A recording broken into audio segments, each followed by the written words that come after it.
நண்பர்களுக்கு வணக்கம். அனைவரும் நலமாக இருப்பீர்கள்.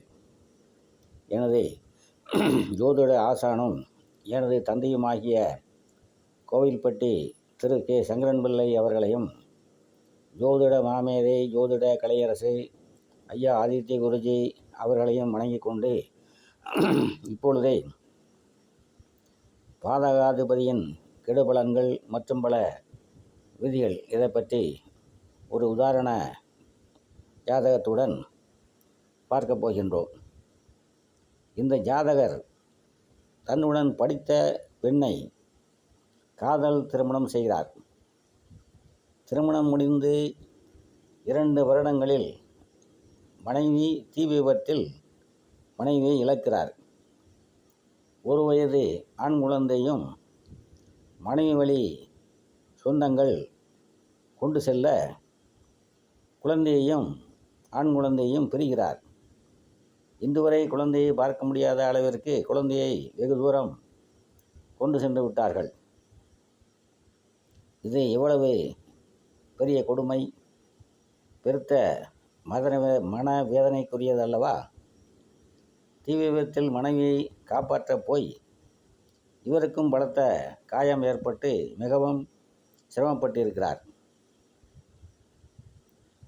உயிர் தப்பியதே லக்னாதிபதியின் வலுவால்தான்.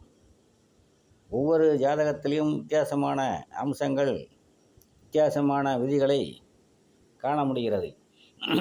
மிகுந்த கவனத்துடன் மனதை ஒருநிலைப்படுத்தி பார்த்தால் ஒழிய அவை பிடிபடாது என்பதால், ஜோதிடம் பார்ப்பவர் மனதை ஒருநிலைப்படுத்தி பார்த்தால் சரியான பலன்கள் கட வரும். சில நேரங்களில் ஜாதகம் பார்க்கும் பொழுது சில ஜாதகங்களை பார்த்தவுடன் ஜோதிட விதிகள் ஞாபகத்துக்கு வராது. என்ன நடந்திருக்கும் என்பதை யூகிக்க முடியாமல் போய்விடும். அப்படி இருக்கும் பொழுது அந்த ஜாதகம் பார்க்க வந்தவரை நாளைக்கு வாருங்கள் என்று சொல்லி அனுப்பிவிடுவது நல்லது. அப்படித்தான் நான் செய்து வருகிறேன். இப்பொழுது உதாரண ஜாதகம்.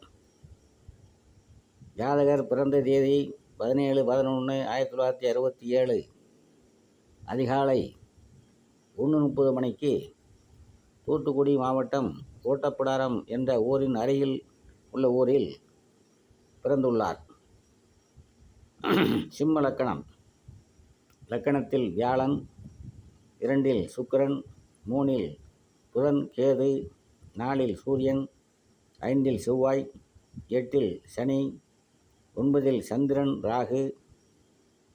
லக்னாதிபதி லக்கணத்துக்கு 4இல் செவ்வாய் வீட்டில் நட்புடன் அமர்ந்து வீடு கொடுத்த செவ்வாய் லக்கணத்திற்கு 5இல் இருக்க, லக்னாதிபதி லக்கணத்தில் உள்ள வியாழன் 5ஆம் பார்வையாக பார்க்க, இயல்பாகவே வசதியுள்ள குடும்பத்தில் பிறந்தவர். செவ்வாய் அதிக சுத்தமுள்ள ஒரு கிரகமாவதால் இவர் இன்ஜினியரிங் படித்து 4இலிருந்து இருந்த சூரியன் 10ஆம் இடத்தை சூரியன் பார்ப்பதால் அரசு அதிகாரியாக உள்ளார். 5 கூட வியாழன் லக்கணத்தில் அமர்ந்து 7ஆம் இடத்தை பார்ப்பதால் பார்த்தவுடனேயே இவர்களுக்கு காதல் திருமணம் என்று சொல்லிவிட்டேன். ஆனாலும் 7 கூடிய சனி 8ஆம் இடமாகிய மாரகஸ்தானத்தில் இருப்பதாலும், களத்திரக்காரகன் சுக்கிரன் நீசமாகி 8ஆம் இடத்தை பார்ப்பதாலும் என்ன நடந்திருக்கும்?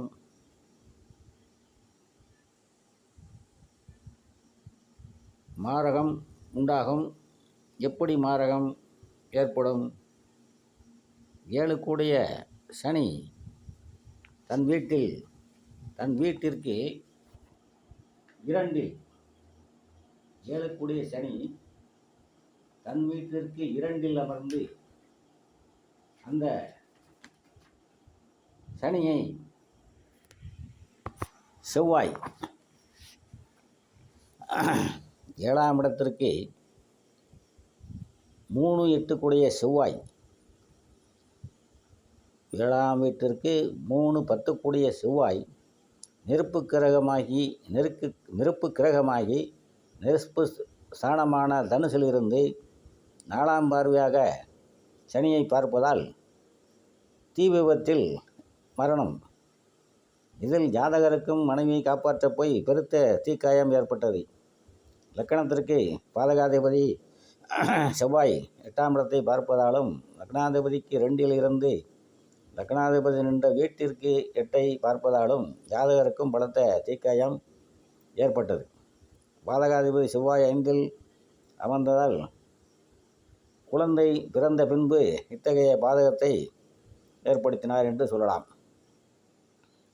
எனினும் 5ஆம் வீட்டிற்கு வியாழன் பார்வை இருப்பதால் குழந்தைக்கு பாதிப்பு இல்லை. இருப்பினும் பாதகாதிபதி 5இல் அமர்ந்ததால் முதல் குழந்தையை பிரியும் நிலை ஏற்பட்டது. அதாவது மனைவியின் உறவினர்கள் அந்த குழந்தையை எடுத்து சென்று விட்டனர். இன்று வரையும் குழந்தையை பிரிந்தே இருக்கிறார். அடுத்ததாக 2ஆம் திருமணம். 3, 7, 11ஆம் இடங்கள் களத்திரத்தை குறிக்கக்கூடிய பாவங்கள் ஆகும். 11ஆம் இடத்ததிபதி புதனை பௌர்ணமி சந்திரன் பார்ப்பதாலும் அவர் வலுவடைந்து 2ஆம் திருமணத்தை கொடுத்தார். இதில் சுக்கிரனும் புதனும் பரிவர்த்தனை என்பதால் 2ஆம் மனைவியும் இவரும் நன்றாக இருக்கிறார்கள். 5இல் செவ்வாய். முதல் குழந்தை ஆண் குழந்தை. இப்போது வயது 30க்கு மேல் ஆகின்றது. 5ஆம் வீட்டில் செவ்வாய் இருந்து வியாழனும் சனியின் 10ஆம் பார்வை பார்க்கப்பட்டால் அவர் என்னவாக இருப்பார்? செவ்வாயின் துறையிலான இன்ஜினியரிங், கட்டிடம், நெருப்பு, மருத்துவம் போன்ற துறைகளில் இருக்க வேண்டும் அல்லவா? இவர் மருத்துவராக வெளிநாட்டில் வேலை செய்கிறார். 5ஆம் வீட்டிற்கு 6, 12 கூடிய சுக்கிரன் 5ஆம் வீட்டிற்கு 10இல் இருந்து சனி பார்ப்பதால் வெளிநாட்டில் வேலை செய்கிறார். 5ஆம் வீட்டுக்கு செவ்வாய் 5, 12 கூடியவராகி இருப்பதால் செவ்வாயால் ஜாதகரின் மகனுக்கு நல்ல பலன்களே நடக்கும். ஜாதகருக்கு பாதகாதிபதி என்பதால் ஜாதகரை விட்டு பிரிந்து இருக்கக்கூடிய பாதகத்தை செய்கிறார். ஒரு கிரகம் எல்லா பாவங்களுக்கும் கெடுதலையும் தராது, நன்மைகளையும் தராது. அவை அந்தந்த பாவங்களுக்கு எத்தனையாவது வீட்டில் எந்தெந்த வீட்டுக்கு அதிபதி எங்கு இருக்கிறார் என்பதை பார்த்தே இந்த கிரகம் மனைவிக்கு நன்மை செய்யுமா, மகனுக்கு நன்மை செய்யுமா, ஜாதகருக்கு நன்மை செய்யுமா என்று பார்க்க வேண்டும். இத்துடன் இப்பதிவை நிறைவு செய்கின்றேன். மீண்டும் அடுத்த பதிவில் சந்திப்போம். அனைவரும் நலமாக இருப்பீர்கள். வாழ்க வளமுடன்.